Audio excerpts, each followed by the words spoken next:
Hello everybody! Welcome to video 2 of making our own crypto trading bot. This video is going to be about our first strategy and doing some backtesting to see if it works. This is one of the crucial parts of any type of trading, so stay tuned while I slice and dice complicated concepts into understandable chunks.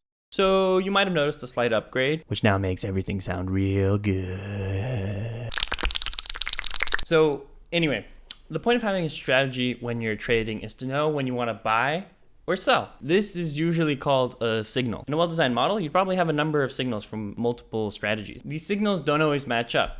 One strategy might tell you it's time to buy, while another one tells you it's time to sell. No worries though, that's where quantitative analysis comes in. Quantitative analysis is the process of using statistical tools to predict the likelihood of something happening. This process isn't only limited to the trading world. It's used for a lot of things, from weather prediction to government economic policy, and even modeling the spread of COVID-19. We're going to try to make things simple and just implement one strategy and try to backtest that on the data that we got from Binance in the previous video. I think logically, it would make sense to start with quantitative analysis, because that can actually help us find a successful strategy that we can then test. However, there are a few reasons why I chose to do otherwise. Firstly, I'm still learning about the topic by reading a book on quantitative analysis called Clojure for Data Science. I learned some statistics in college, but I'm pretty sure I got a C in that class, so definitely not my strong point.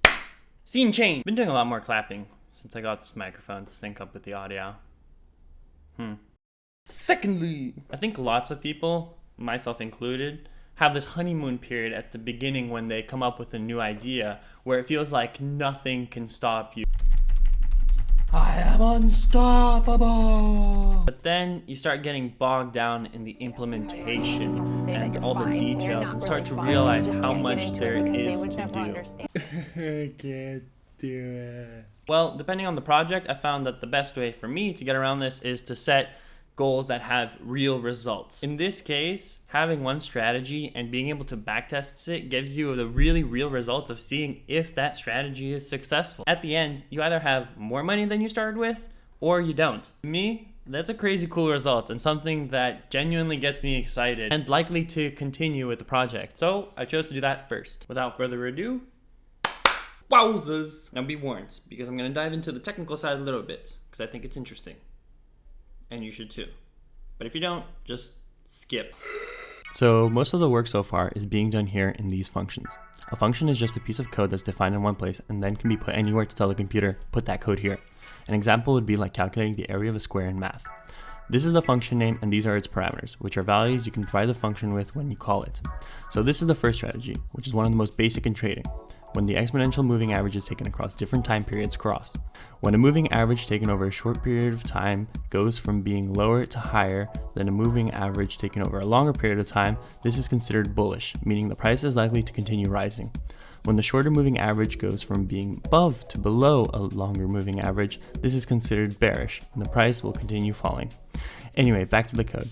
If we assume we're using US dollars and Bitcoin, a very typical solution could be to create three variables called USD balance, BTC balance, and status, then loop through each data point in chronological order, checking if the shorter EMA is above the longer EMA, and if it is, then we convert all of our USD balance to BTC balance at the close price and update status to waiting to sell.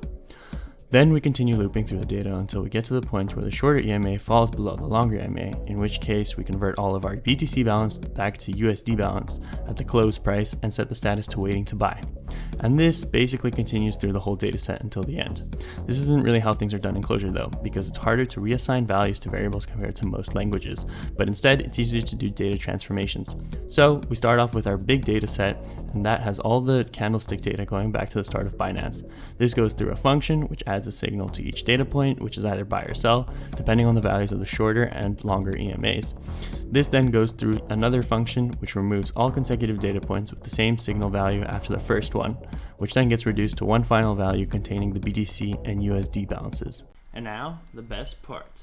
We get to see if it works. So we're just going to run a broad spectrum test with 5 different values for the short EMA and 5 different values for the long EMA.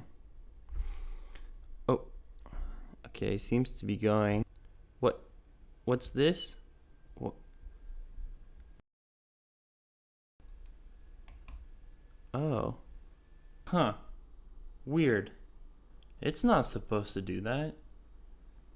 You're supposed to do that.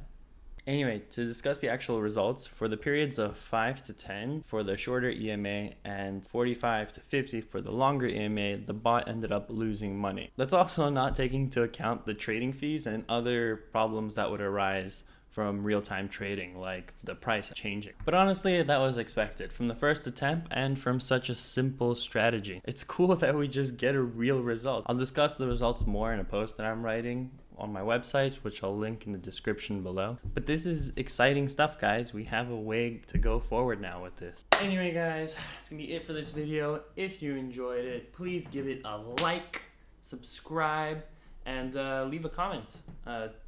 Just, you know, about anything if you want. Let me know how your day is. Let me know how you're getting through this quarantine, or if you have any feedback, I'd appreciate that as well.